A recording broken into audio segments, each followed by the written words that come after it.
Welcome back, and within this episode we are combining November and December all into one.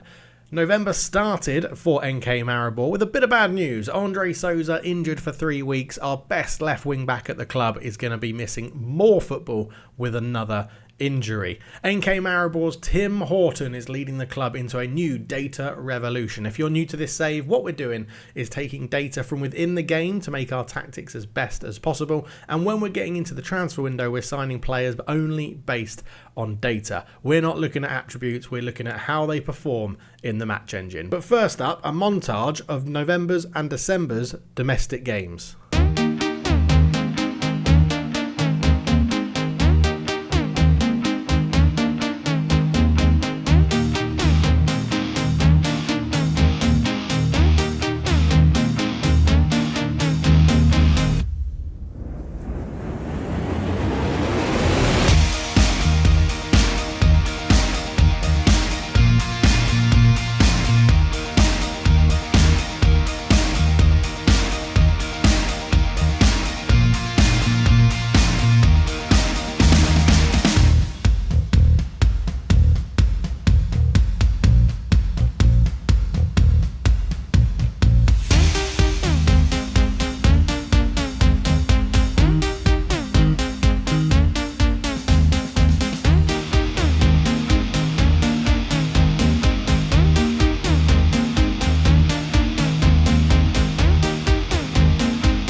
The run in the league through November and December gave us 9 games unbeaten, with only a draw at Olympia our dropped points for that run. 0-0 with them, not a bad result away from home against our biggest rivals, but 9 games unbeaten saw us top the league when we got to the end of the year, just as we head into the summer break, which is awesome. It's not a summer break, it's a winter break. And you may notice some changes around the skin. We are going completely attributeless now from this save, really getting rid of them. The Musterman iconic skin is the perfect skin for a data enthusiastic player like myself. In terms of the squad, we will be looking at new signings, bringing them in, but in the meantime, we're going to call up some youngsters to help us out for the mid-season break and maybe play some friendly games to see if they've got what it takes. The first one getting called up, Andrzej Lorbeck, a young winger, 18 years old, going to be supporting Sheji Oji on the right-hand side. Next up is Nico Osterech. He's a central midfielder who we're training to play at holding midfield.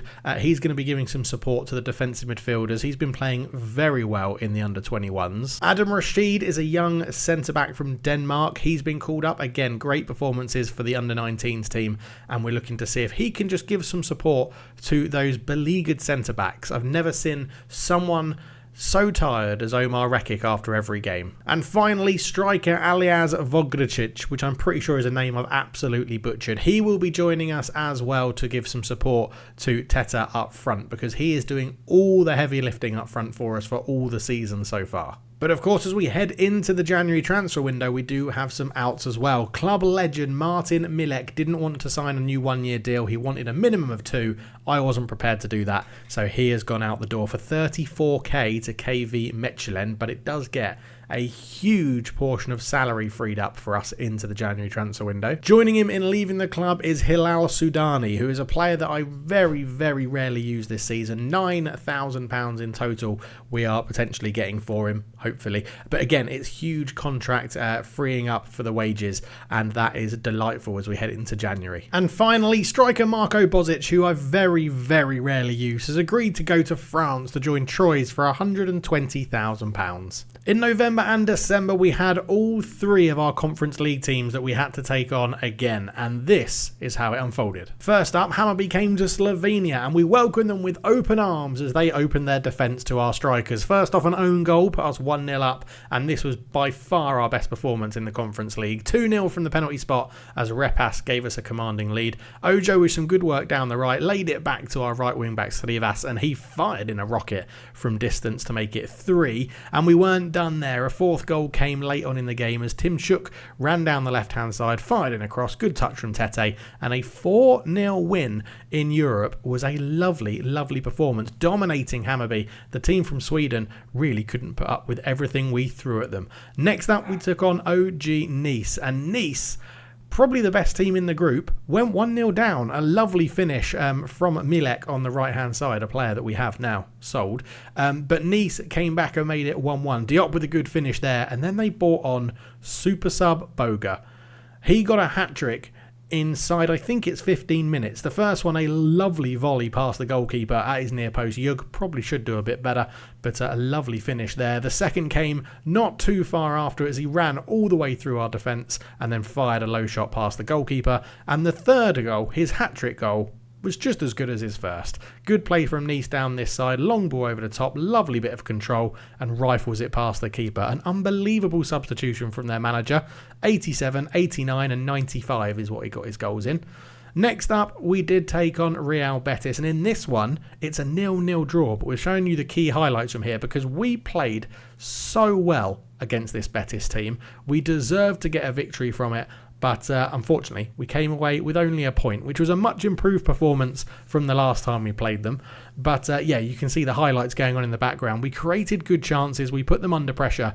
They went to a 4-4-2, which really suits the way we play. I can really dominate a 4-4-2 with a 5 at the back system. It's a really good effort there that hit the post, and that was the best highlight of the game. But a 0-0, an entertaining game, and the fans probably went home happy. holding Real Betis to a draw. And while those results weren't good enough to see us get out of the group, it did mean we didn't finish at bottom. That went to Hammarby. We finished third on 5 points. Not too bad considering Nice and Real Betis are so much better than us. So I think taking points off them was pretty good. But we've got to remember, this is a data save, isn't it? So let's go and look at some data. This episode, it's chances created throughout November. So what you're about to see is every clear-cut chance and half chance we have created in November that isn't coming from a free kick, a corner, or a penalty.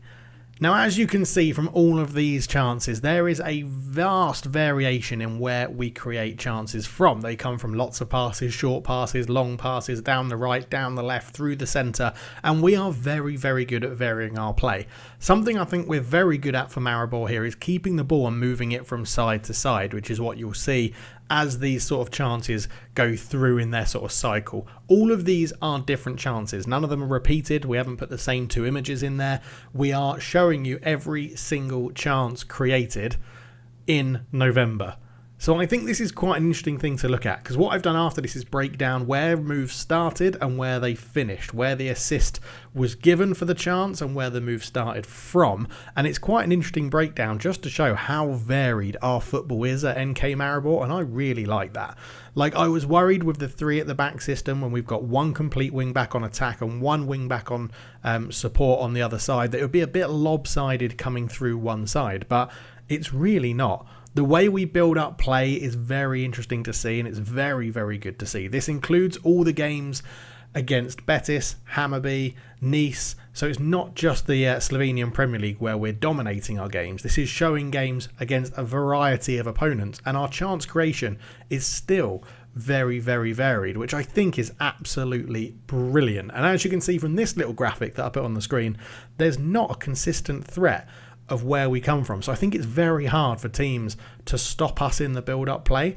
What is interesting is there's no move that starts in the centre and finishes in the centre. In the whole of November, in all the chances we created, we didn't have one attacking move that started in the centre of the pitch and finished in the centre of the pitch. It either went from left to centre, right to centre, centre to left, centre to right, left to right, right to left, but nothing went centre to centre, which I found very interesting. And I think that's a good sign to see that you've set up a tactic which is variable, diverse, and hard to defend against. And I think that's why we're starting to really see it come to fruition. And it's something I'm incredibly excited about with this. Now, in a future episode, we'll look at chances created against us in a month and see if there's a significantly defensive weakness that we're going through. But I think from an attacking point at the moment, we're in a good position. We're finding out that our tactic is working and we're creating chances of a great degree of variability from lots of different places all over the pitch as well. Now, I hope you enjoyed that. The next episode will obviously be January,